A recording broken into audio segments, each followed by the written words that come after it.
Hello book buddies, कैसे हैं आप सब। I hope all of you are doing great. दोस्तों आज बहुत ही खास दिन है क्योंकि आज आपके चैनल बुक बडी ने 30,000 सब्सक्राइबर्स कंप्लीट कर लिए हैं और इस माइलस्टोन को सेलिब्रेट करने के लिए मैं आपके लिए बहुत सारी बुक्स लेकर आया हूं एज फ्री गिव अवेज। इन बुक्स को हासिल करने के लिए वीडियो को लास्ट तक जरूर देखिएगा। सो मेरे साथ बने रहिए और चैनल को सब्सक्राइब करना और बेल आइकन दबाना मत भूलिए। Let's be back.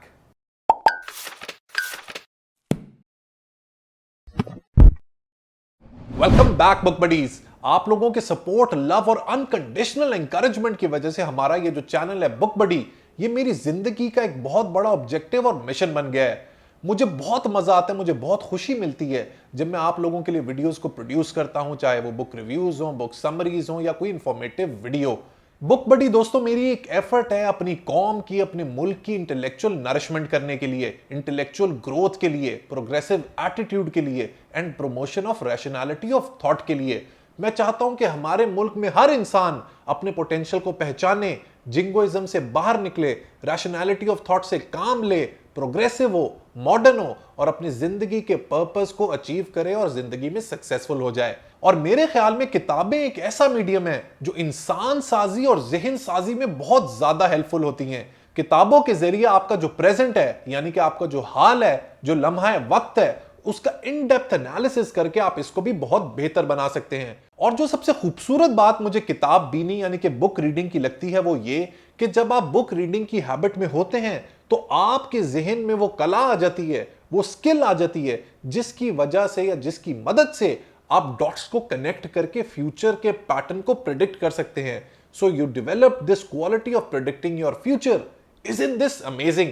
इसी बात को प्रमोट करने के लिए और आगे बढ़ाने के लिए मैं अक्सर अपने चैनल पर बुक्स एज गिव अवेज देता हूं। तो चाहे वो book buddy of the month की सूरत में हो या जब भी हम कोई माइलस्टोन अचीव करते हैं तो मैं कुछ किताबें अपने व्यूअर्स को, अपने सब्सक्राइबर्स को एज फ्री गिव अवेज देता हूं। ये किताबें आप कैसे हासिल कर सकते हैं इसको जानने के लिए आप वीडियो को लास्ट तक जरूर देखिएगा।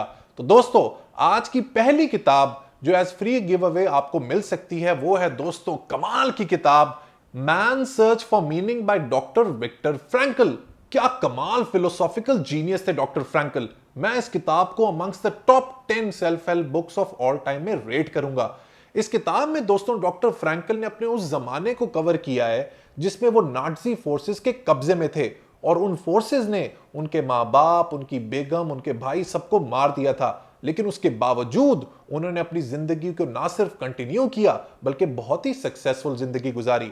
इस किताब का रिव्यू मैं ऑलरेडी कर चुका हूं। इस रिव्यू का एक छोटा सा क्लिप देखिए। डॉक्टर फ्रैंकल एक जर्मन फलसफी फ्रेडरिक नीट्शे के एक कॉल से बहुत ज्यादा इंस्पायर्ड थे जो कि कुछ यूं है कि he who has a why to live can bear with almost any how. इसका तर्जुमा कुछ यूं बनता है दोस्तों कि वो शख्स जिसको अपनी जिंदगी के मकसद की पहचान होती है, जिसको ये मालूम होता है कि वो क्यों इस दुनिया में आया है, वो जिंदगी के हर उतार चढ़ाव से, हर रुकावट को बहुत ही आसानी से पार कर लेता है। यही वजह है कि इतने जुल्म, ज्यादती, दुख और दर्द के बावजूद उन्होंने हिम्मत नहीं हारी और बहुत ही सक्सेसफुल जिंदगी गुजारी। वो लिखते हैं कि कैद के दौरान वो कैदी जो अपना मुस्तकबिल नहीं देख पाते थे, जिनको उम्मीद नहीं थी, जिनका अपना फ्यूचर पर एतमाद नहीं था, वो आहिस्ता आहिस्ता बीमारी का शिकार हो जाते और जिंदगी से हाथ धो बैठते। वो लिखते हैं कि हमारी जिंदगी की हमसे कुछ एक्सपेक्टेशंस, कुछ उम्मीदें हैं जिनको जो शख्स समझ जाता है उसका बेड़ा पार हो जाता है। और मजे की बात यह है कि जिंदगी का यह मकसद ज्यादातर इंसान के बदतरीन हालात में इंसान को पता चलता है, उसकी आइडेंटिफिकेशन होती है।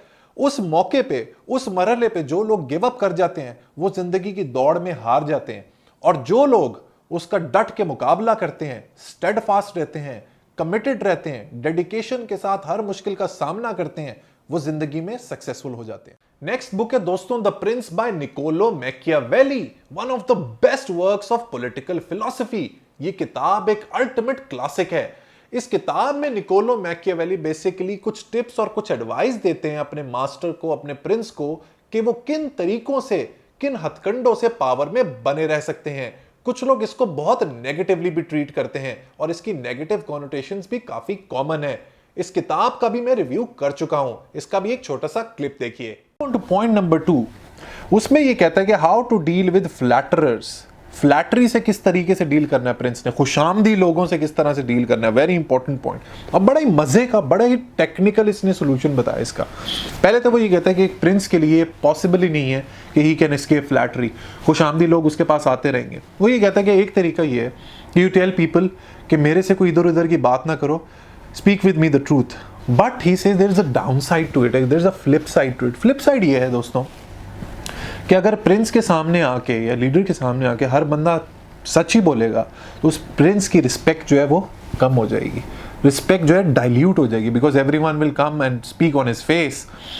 तो the respect of prince in their eyes will lower down. तो इसका एक बड़ा ही जबरदस्त और स्मार्ट तरीका बताता है। वो ये कहता है कि prince needs to select 2 to 3 people maximum amongst all its kingdom or his team who are his confidant, who are his real close people। और सिर्फ इन 2 या 3 लोगों के पास लिबर्टी होनी चाहिए to tell you the truth and at your face।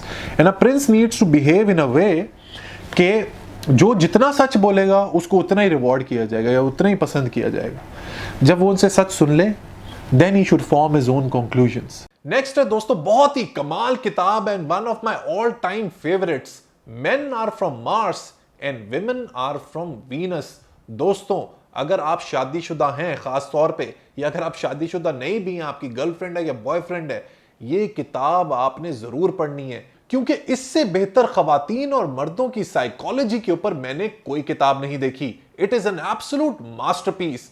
इस किताब का भी दोस्तों मैं रिव्यू कर चुका हूं, इसका भी एक छोटा सा क्लिप देखिए। आपने अक्सर खवातीन को, चाहे वो आपकी वाइफ हो या गर्लफ्रेंड, किसी भी मसले के बारे में डिटेल में गुफ्तगू करते हुए सुना होगा। अब मर्दों का नेचुरल रिएक्शन ये होता है कि जब भी उनके सामने कोई मसला आता है या उन्हें कोई मसला बताया जाता है तो वो फौरन उसका सोल्यूशन, उसका हल बताना चाहते हैं।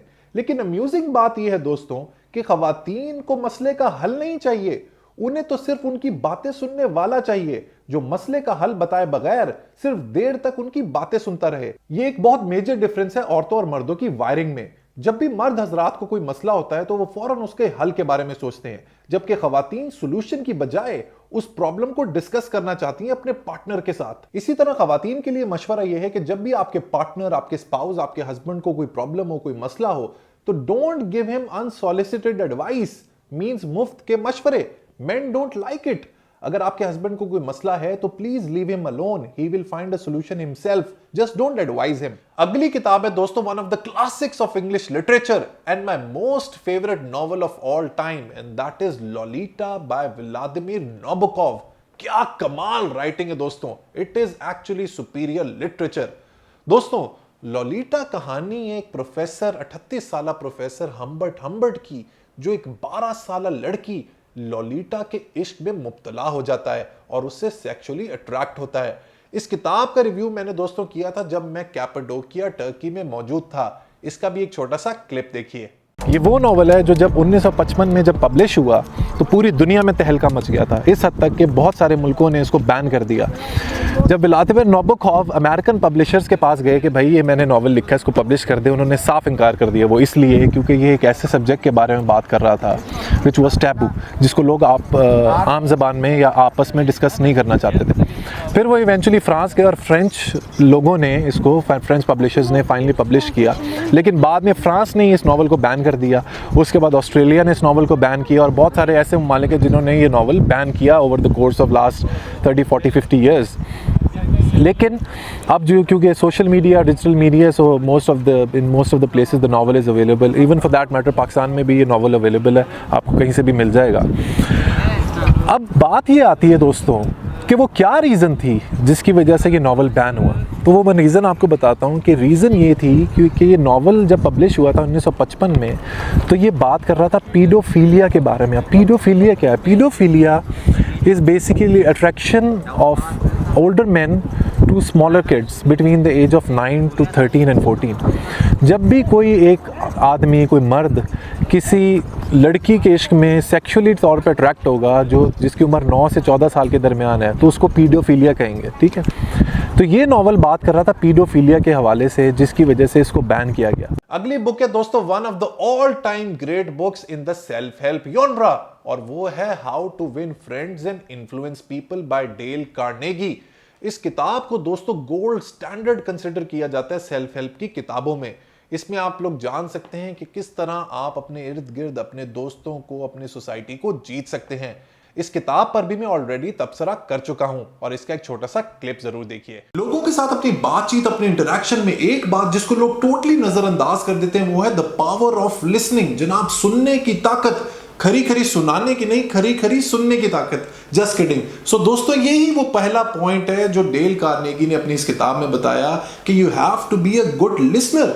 अक्सर लोग ये गुमान करते हैं कि किसी भी गुफ्तगू में ज्यादा बोलने से, ज्यादा एक्सप्रेसिव होने से गुफ्तगू स्ट्रॉन्ग होगी और पुख्ता होगी, जबकि हकीकत इससे बिल्कुल मुख्तलिफ है। अगर और दोस्तों, आज की हमारी आखिरी किताब है again one of the classics of English literature, animal farm by the great George Orwell.